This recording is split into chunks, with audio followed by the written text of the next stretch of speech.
Eu tenho 30 minutinhos aqui, um pouquinho menos, para dissecar com você uma mensagem. Deixa eu pôr aqui.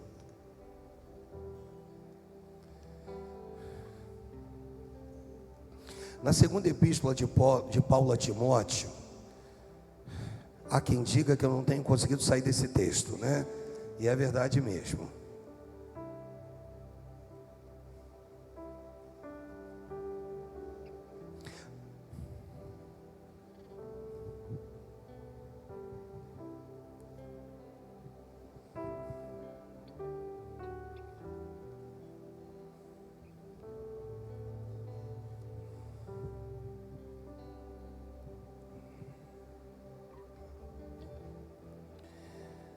O capítulo é o capítulo de número 4.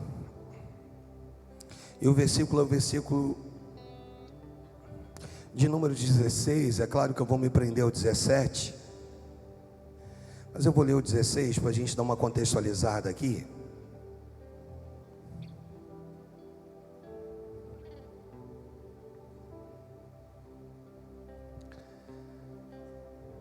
O texto diz que na minha primeira defesa, ninguém... Acharam aí, gente? Dei tempo? Tem gente procurando, eu espero, de verdade.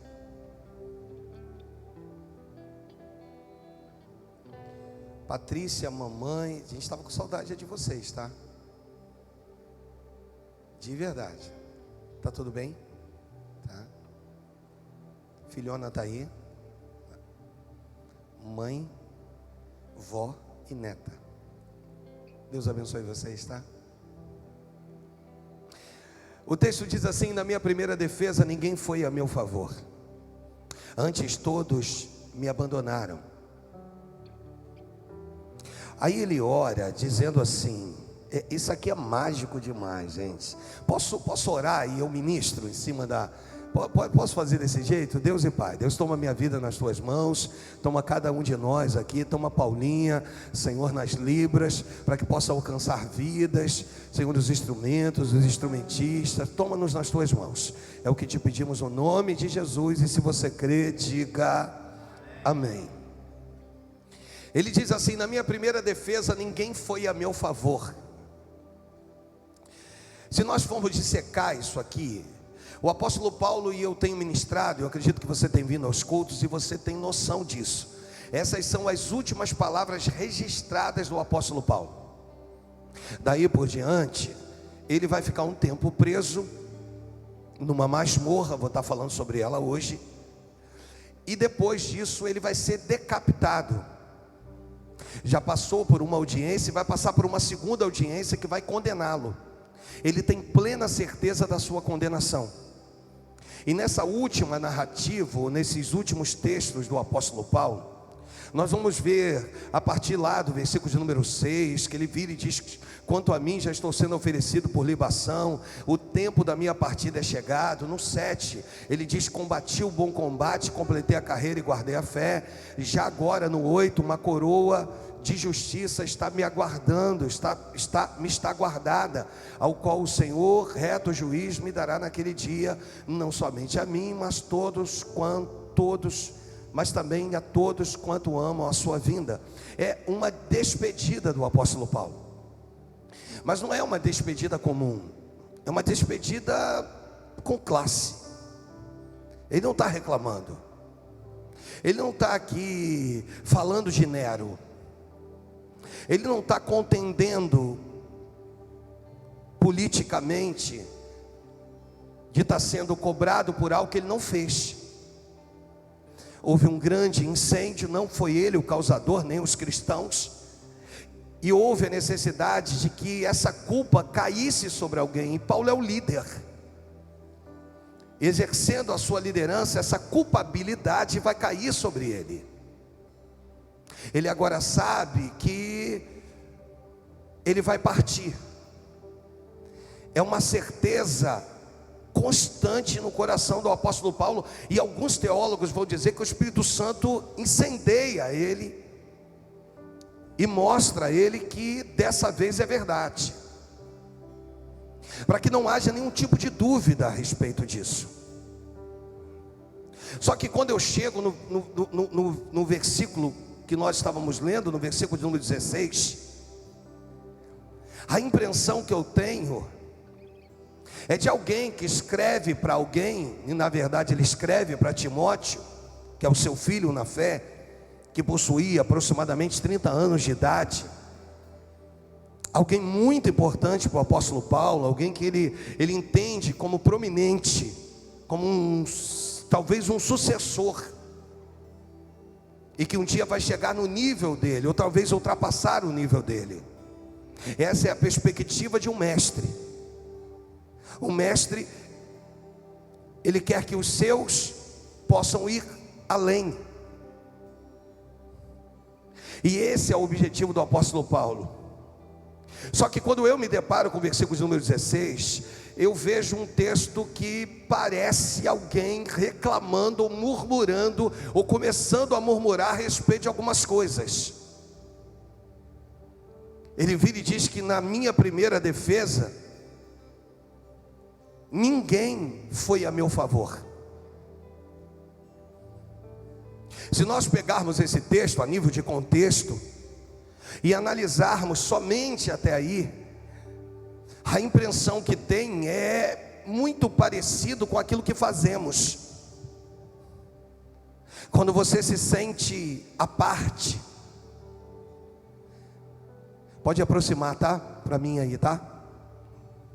Quando você olha e você percebe que algumas coisas não foram do jeito que você achou que seria. E é muito comum que nós nos levantemos para que fique registrado para outras pessoas a nossa indignação, como se eu fui a favor de tantos e quando eu precisei ninguém foi a meu favor. Eu acreditei em tantos, mas quando eu precisei ninguém acreditou em mim. Vou melhorar isso. Eu acreditei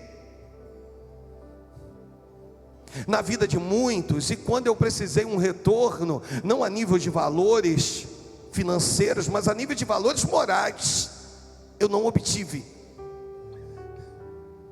Eu não tive o resultado que eu esperava. Tanto que se nós ficarmos só com esse contexto, Isaías, ou ficássemos só até esse ponto e vírgula, pairaria na nossa mente uma discussão interna, porque trata-se do apóstolo Paulo, e poderiam ser palavras angustiantes, uma vez que ele sabia que estava para ser decapitado, condenado. Só que a conclusão do versículo diz antes: todos me abandonaram, além de não ir a meu favor, eles me deixaram, apostataram da fé. Parece que isso traz uma certa angústia, mas ao término do versículo ele diz que isso não lhes seja posto em conta.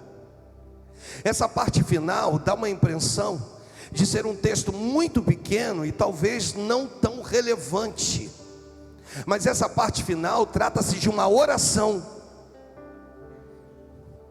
Deixa eu falar para você, ou com você, para você entender. Nessa parte final, Paulo agora vai rogar por eles. Ou seja, não foram a meu favor, me abandonaram, e eu quero rogar ao Pai para que não caia na sua conta, não seja posto em conta, não seja acreditado esse peso sobre eles. Consiste num amor acima de tudo aquilo que fizeram. Então nesse texto nós vamos olhar, nós vamos examinar, e nós vamos ver que ele consegue orar por essas pessoas. Pergunta assim: pastor, por que ele consegue orar por essas pessoas? Vamos, por que ele consegue orar por essas pessoas? Eu vou contar até 3, 1, 2, 3, vai. Por quê? Porque a maturidade chegou, amados. Quando a maturidade chega, algumas coisas mudam, algumas formas de pensar mudam, algumas coisas que você fazia, você não faz mais, que você falava, você não fala mais, que você agia, você não age mais. Agora tu não conta mais até 10, tu conta até 1000.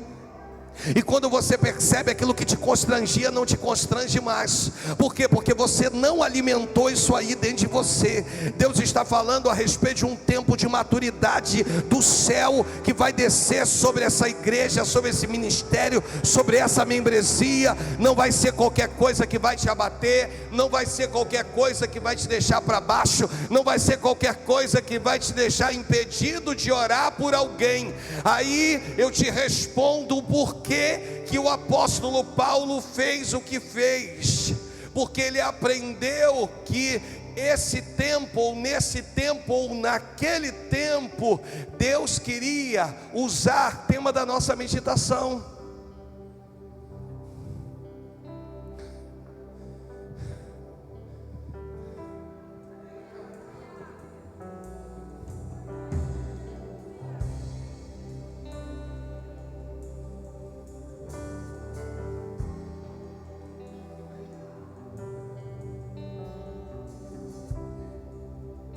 pessoas para pessoas.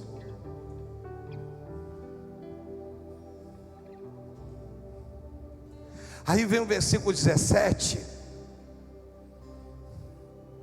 Eu estou aqui contigo aqui nessa, e estou falando com Deus. Deus, não é hoje que eu termino, semana que vem é uma série, tem nada a ver com isso. O texto diz assim, o texto diz assim: mas o Senhor me assistiu.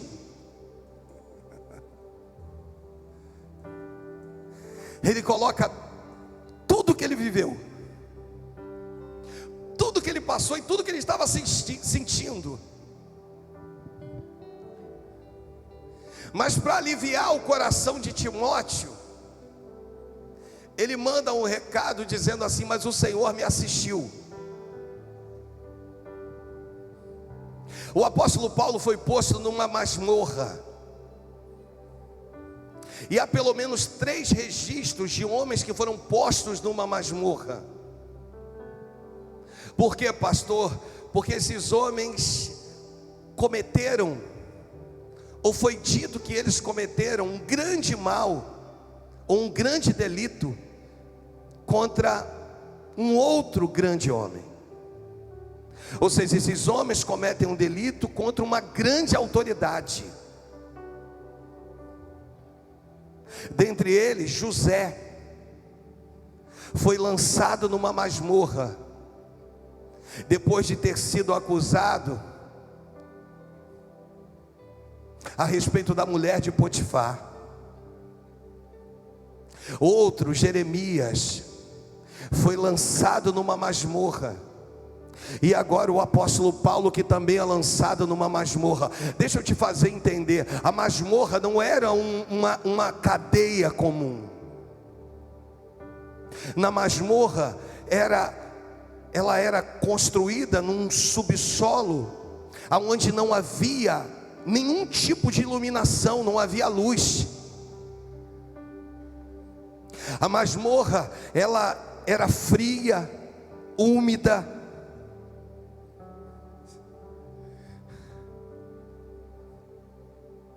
Não havia esse contato com outras pessoas. Há uma linha teológica que diz que se alguém morresse numa sexta-feira, só ia ser descoberto numa segunda. Tamanho era um descaso com aqueles que ficavam numa masmorra.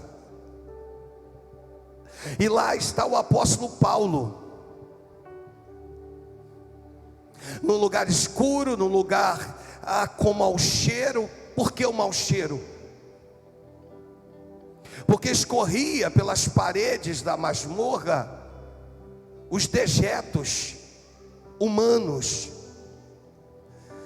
os líquidos fazia daquele lugar um lugar frio, um lugar sombrio.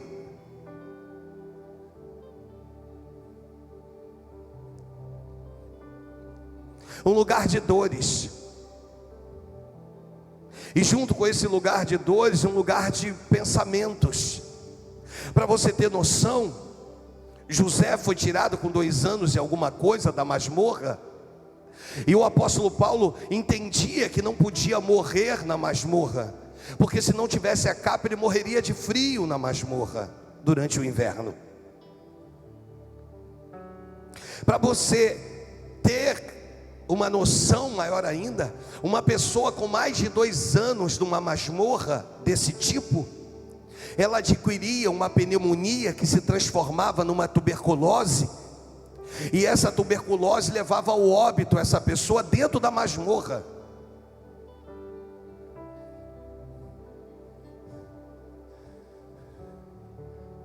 E Paulo começa a perceber que o lugar é realmente um lugar muito ruim. E ele começa a trazer na sua memória todo um cuidado que Deus teve com ele. As vezes que ele foi visitado, tanto a bordo do navio, em Atos 27, 22, não precisa projetar para a gente não, para a gente ganhar tempo. De trás para frente, em Atos 23, no versículo de número 11, quando ele também é visitado pelo Senhor, e o Senhor ao seu lado diz: coragem, eu tenho Roma para a tua vida. Em todas as outras vezes, em Atos 18, do versículo 9 ao versículo número 11, você vai ver todo um cuidado de Deus com o apóstolo Paulo. E quando ele lembra desse cuidado, quando ele lembra de tudo que o Espírito já havia feito com ele, do que representava Cristo na vida dele, quando ele lembra de tudo isso, lá na masmorra, pronto para morrer, já com seus dias contados, ele vai dizer: mas o Senhor me assistiu. Ele traz um presente, olhando para um passado, para um presente, entendendo o seu futuro. Eu quero dizer para você que em nome de Jesus, entenda isso. O fato de Deus ter agido na sua vida no passado, pois Ele te assistiu, e eu creio nisso. Ele continua te assistindo, pois Ele diz: mas o Senhor me assistiu, me revestiu de forças. Ou seja, Ele está dizendo: o mesmo Deus que me assistiu, que me revestiu, é o mesmo Deus que me assiste e que me reveste. Está entendendo? Diga amém. Pois Ele vai ter o mesmo carinho, o mesmo zelo por você, o mesmo amor por você. E com tudo isso que ele está vivendo, ele vai olhar para esse texto e ele vai mostrar que a preocupação dele é a pregação, que alcançasse plenamente, fosse plenamente cumprida a todos os gentios.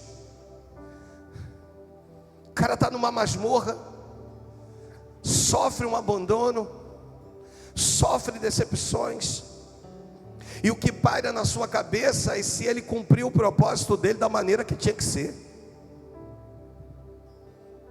O texto continua falando, porque ele diz assim: fui libertado da boca do leão. E eu já te expliquei que como um cidadão romano, ele não podia ser lançado aos leões. Leões esses que os historiadores vão dizer que não é como os leões de hoje em dia, que eram leões maiores, alguns medindo 3 metros, leões grandes e famintos, onde as pessoas eram lançadas a esses leões e eram mortas. Mas Paulo não podia, como cidadão romano, ser lançado aos leões. E quando ele diz assim: fui libertado da boca do leão, ele também não está falando de Nero, porque se ele estivesse falando de Nero aqui, ele teria sido absolvido, e ele não foi absolvido. Ele usa o leão para mostrar de uma forma literária a posição do inimigo das nossas almas, irmãos, do próprio Satanás. Ele diz assim: o inimigo tentou de todas as formas me destruir, me paralisar, ele tentou me impedir de pregar o evangelho, mas o Deus que eu sirvo é muito maior do que qualquer inimigo que se levante. É alguém que no decorrer da sua vida não fica olhando para o lado, não fica olhando para as mazelas, não fica olhando para as dificuldades, mas continua acreditando. Hoje Deus quer virar para você, para mim, e dizer o seguinte: continue acreditando, pois o teu Deus não falha, nunca falhará, e não perde o controle de absolutamente nada. É o Senhor da tua vida, é aquele que vai te livrar da boca do leão. Você está entendendo isso? Diga amém. É aquele que vai olhar para você e vai dizer: não, leão, você não pode. É claro que em 1 Pedro, no capítulo 5, no versículo 8, Pedro começa dizendo: sede sóbrio e vigilante. E ele vai falar a respeito de um leão, do adversário, como um leão que vai andar, ou que ao derredor tenta, e que ruge como leão, procurando alguém para devorar. Sabe, é o inimigo que olha para a gente e diz assim: eu quero, mas é Deus que diz: não pode, porque ele é meu, ele é minha. Sabe, só que tem um tempo, houve um tempo em que Deus pega Elias e diz assim: Elias, coma do pão e beba dessa água. O anjo se apresenta a Elias. A Bíblia diz que Elias vai comer do pão e beber da água, e vai caminhar quantos dias? 40 dias. Quantos dias eu disse? Olha o que faz a força de um pão com uma água dada por Deus. Porque não é o pão e nem a água, é quem deu o pão e quem deu a água. Você entendeu isso? Que quem te dá é maior do que aquilo que está sendo dado. Que tudo que tu pode ter, conquistar, o nosso Deus é sempre maior que tudo isso. Você entendeu isso aí? Por favor, diga amém. Só que quando chega com Jesus é diferente. Primeiro ele vai para o deserto, para depois, no capítulo 4, no versículo 11, ele ser servido pelos anjos, depois que passa pelas tentações. Sabe o que eu aprendo? Que Elias não é a minha referência, Jesus é a minha referência. Na minha vida e na sua, sabe como é que é? Eu primeiro quero comer pão e beber água, e através do pão e da água ter força para caminhar 40 dias e 40 noites. Mas o que Jesus me ensina é que depois de sofrer a tentação no deserto e ficar sem comer durante 40 dias, ele agora, aprovado, vai ser servido pelos anjos. É como se Deus virasse para nós e dissesse assim: entendeu que eu estou falando de amadurecimento? Compreendeu que quando você chega numa etapa diferente da sua vida, você para de reclamar, você para de murmurar, você confia, porque o teu Deus não perdeu o controle de nada. Deixa eu falar sobre isso que é importante. Não importa o que dizem os laudos, o que importa é o que Ele diz a teu respeito. O que importa é o que a Bíblia fala a teu respeito, e o que a Bíblia tem a teu respeito é uma história de triunfo através do sacrifício de Cristo na cruz do Calvário. Você está entendendo? Então Deus hoje olha para você, olha para mim e diz assim: ó, sede sóbrios, hein? E vigilantes. Por quê? Porque o vosso adversário, o diabo, anda em derredor, e ele como leão ruge, pensando em quê? Pensando e procurando alguém para devorar. Deus está hoje virando para você e dizendo: esse tempo é um novo tempo meu contigo na tua história. Deus te trouxe hoje aqui para dizer: meu Deus, Jesus, para dizer: eu não me esqueci de você. Quando você se posicionar da forma que eu quero, que eu preciso, que eu entendo, você vai ver o que eu vou fazer através da tua vida. É Deus dizendo assim: todo rótulo vai ser arrancado. Você está entendendo? Diga amém. Por quê? Porque a sociedade e a igreja nos rotulam, mas Deus é especialista em arrancar rótulos.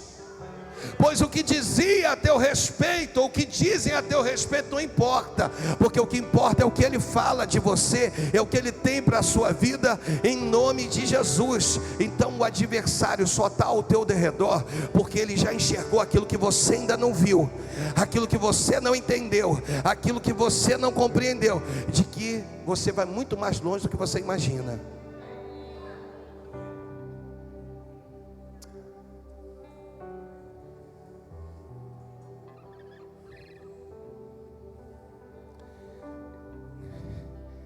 Quem deu certo um dia vai voltar a dar certo. Quem tocou um dia vai voltar a tocar. Quem cantou um dia vai voltar a cantar. Quem adorou um dia vai voltar a adorar. Quem juntou um dia vai voltar a juntar. Quem se alegrou um dia vai voltar a se alegrar. Por quê, pastor? Porque hoje Deus preparou pessoas para pessoas. Não vai ter visita do Espírito Santo, não vai ser um anjo que vai descer diante de você e falar ao pé do teu ouvido. Vai ser alguém cheio do Espírito, uma pessoa cheia do Espírito, para te dizer: se nem você acredita em você mesmo, eu quero te dizer que eu acredito em você, e que a sua restauração, ou seja, o seu posicionamento, quando você voltar a ficar de pé, outras pessoas também voltarão a ficar. É isso que Deus está te chamando hoje, para te dizer que Ele separou pessoas para pessoas. Que é isso, pastor? Pessoas vão ser curadas com um abraço, pessoas vão ser curadas com um aperto de mão, pessoas vão ser curadas, você está entendendo? Com um ósculo santo, um beijo no rosto. Por quê? Porque Deus hoje trouxe você para cuidar de alguém. Deus hoje trouxe alguém para cuidar de você. Deixa eu repetir isso de novo. Você não está aqui à toa. Você não veio aqui fazer um papel qualquer. Não, você veio aqui porque Deus quer usar você para alguém, e Deus quer usar alguém para você. Você está aqui porque de repente a tua força hoje é reduzida, mas o Espírito Santo quer usar você para fortalecer alguém, ou quer usar alguém para te fortalecer, em nome de Jesus. Eu encerro agora, irmãos. É para Jesus?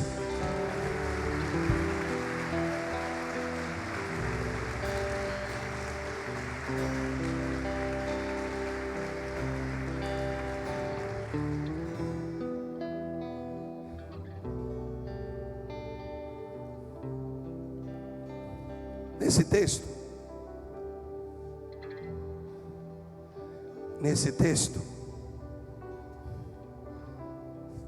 Paulo está com saudade de pelo menos duas coisas. Quantas coisas eu disse? Diga assim: de pelo menos duas. Vai, de quantas? Que eu disse? De pelo menos duas coisas. Primeira, da sua capa. E eu já preguei sobre a capa.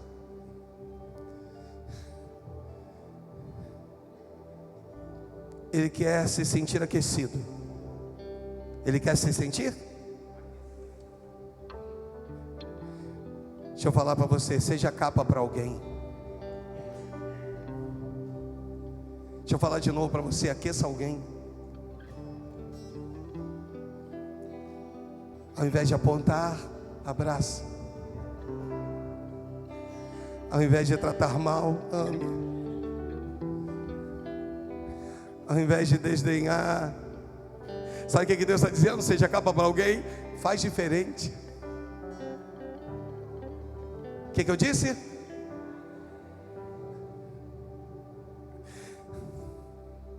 De repente, no auge dos roupantes, outras pessoas não seriam capazes de ser capa para você, mas não importa isso. A sua essência é ser capa para alguém. É mais forte que você.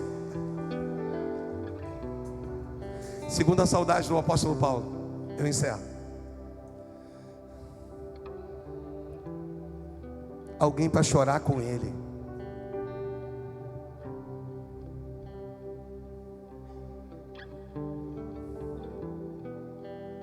Alguém para chorar com ele.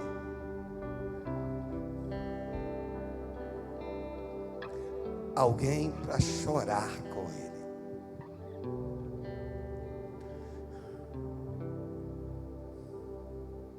Chorar com ele são aquelas pessoas que às vezes ficam abraçadas,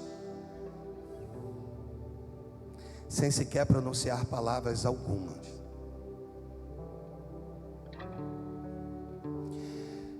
diante de algumas coisas que eu estou passando, e quando eu digo passando, é passando mesmo, diga amém por isso.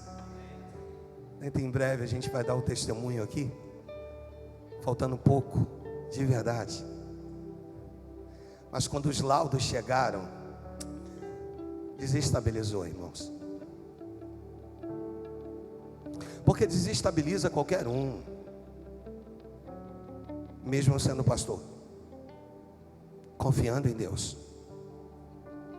Nessa hora eu olhei para a família,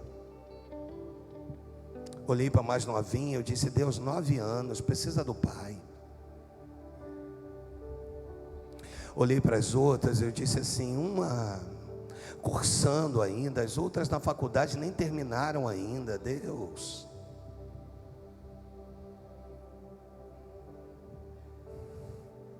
mas olhei para a esposa, e após receber um determinado laudo, nós nos abraçamos e choramos.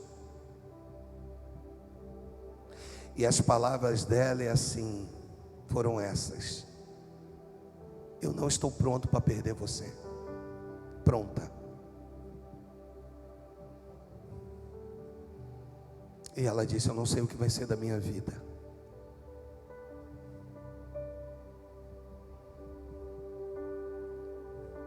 Às vezes Deus permite algumas coisas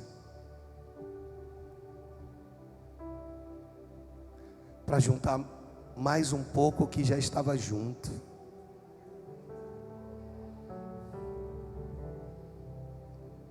E dentre alguns laudos, a gente procurou não passar na íntegra para os filhos,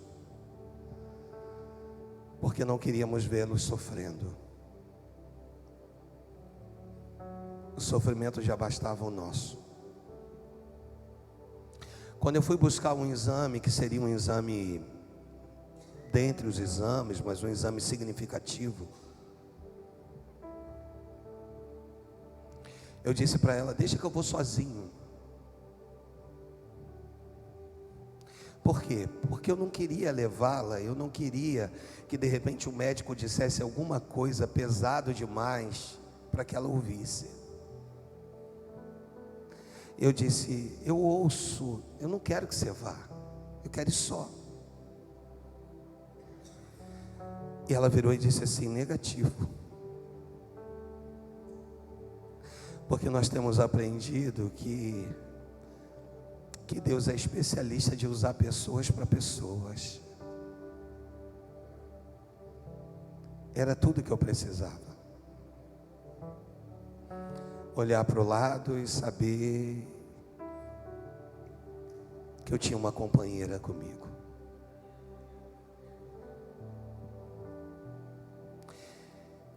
E quando parte do exame saiu, levou muitos dias. Os exames em andamento foram dando, eu não queria ainda partilhar isso com vocês, foram dando negativo para aquilo que a tomografia disse que era positivo. E o outro negativo também. Vamos fazer uma outra tomografia. E aí o exame deu negativo também. Sabe o que eu quero falar com você? Quando Deus usa pessoas para pessoas, haverão 2 tipos de choro.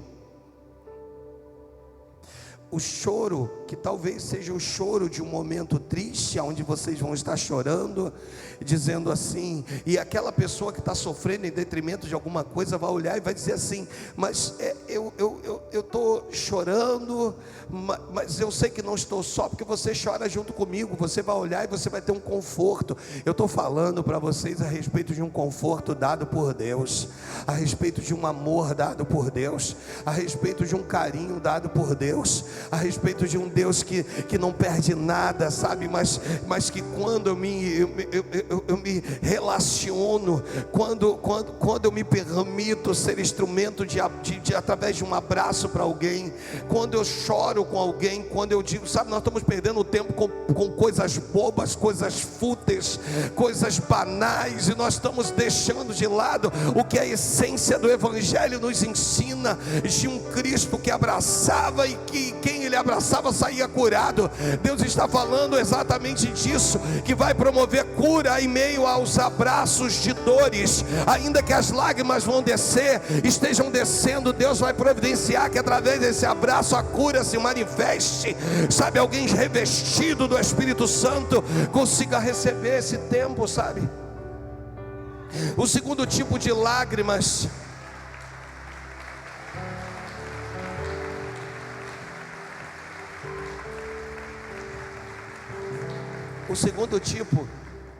quando eles se preparam, é as lágrimas que vão descer, mas de alegria. Vão.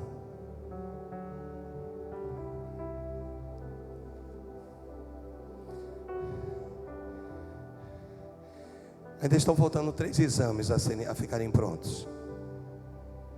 E o meu médico precisa que esses 3 exames fiquem prontos para dar o laudo completo.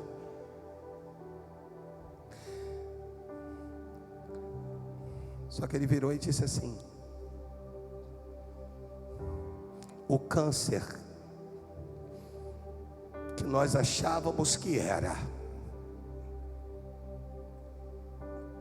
hoje nós temos certeza absoluta de que não é.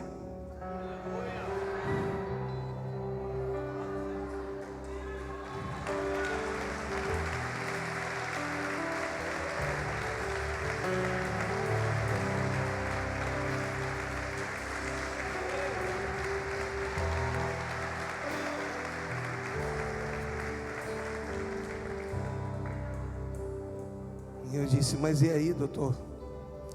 Ele disse assim: agora eu só preciso saber se foi um fungos. E ele me perguntou: e você continua com os mesmos, com as mesmas coisas? Talvez a palavra me fugiu aqui, com os mesmos sintomas. Eu disse para ele: doutor, todos os sintomas acabaram para a honra e glória do Senhor Jesus. Deus vira para nós e diz o seguinte: existem alguns momentos na minha vida e na sua que o Espírito Santo permite para que você olhe do lado e você veja que você não está só. Para que você olhe do lado, para que você diga assim: Deus confiou pessoas para pessoas. Não é o fato de sermos casados, porque outrora já fomos e não tínhamos a ligação que nós temos hoje, mas é o Espírito Santo dizendo assim: vê, você não estava só, vê que tudo que você viveu passou, tudo que você vem enfrentando, todas as dúvidas, todos os percalços, todas as lágrimas derramadas, eu coloquei alguém do teu lado para dizer: vamos, vai dar certo, eu estou contigo, vai dar tudo certo. Hoje o Espírito Santo vira para nós, vira para você, vira para mim e diz: seja instrumento para alguém essa noite. Deixa eu falar, nós vamos cantar um louvor agora. Eu quero te dizer: saia do seu lugar, seja instrumento para alguém. Fique de pé em nome de Jesus. Seja um instrumento de cura para alguém, seja um instrumento de amor para alguém, seja um instrumento de transformação para alguém, seja um instrumento para alguém em nome de Jesus. Sabe, você pode sair do seu lugar, você pode ir até alguém em nome. Eu queria muito que os jovens fizessem isso entre vocês, sabe?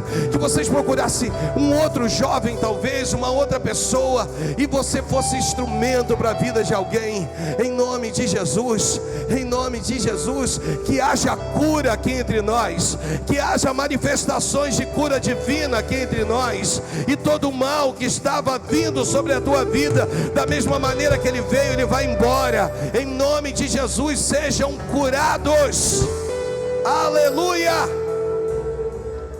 E eu quero pedir muito que você saia do seu lugar, de verdade, e seja um instrumento de cura, enquanto os nossos trabalhadores enquanto os membros vão ser usados,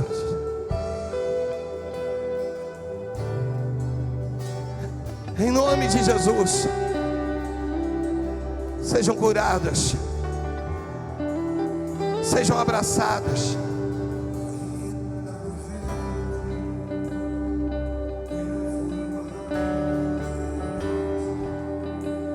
Em nome de Jesus.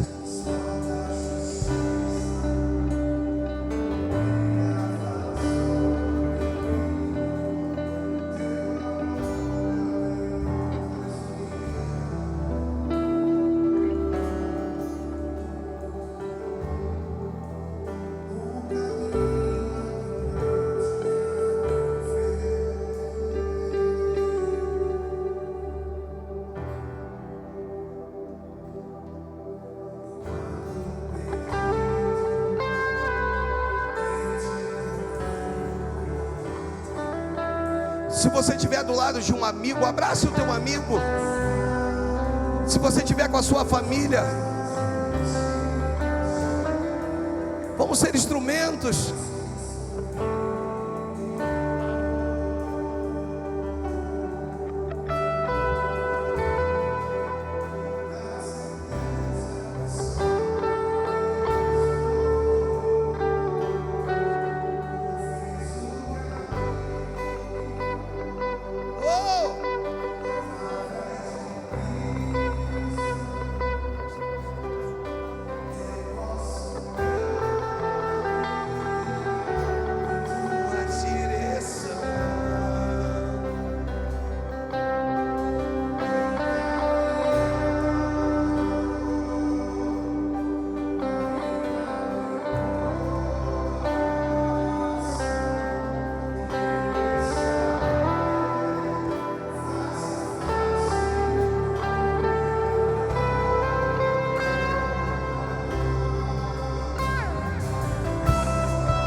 Pessoas para pessoas.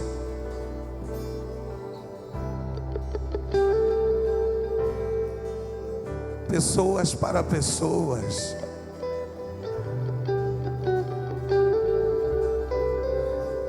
Vira para alguém próximo de você e diga assim: se um dia eu me sentir abatido, pergunta para ela, diga assim: eu posso contar com você? O que ela respondeu para você? Agora você vai virar para ela e vai dizer: mas se um dia você se sentir abatido, conte comigo. Hoje Deus te trouxe neste lugar para mostrar um Deus que te revestiu, te reveste e te revestirá, que é contigo e que vai continuar sendo com você. Nós terminamos esse culto dessa maneira: pessoas para pessoas, pessoas para pessoas, pessoas que vão cuidar de pessoas, pessoas que vão amar pessoas, pessoas que vão abraçar pessoas, pessoas para pessoas, no nome de Jesus. Senhor, obrigado pelo culto. Sabemos que ainda vamos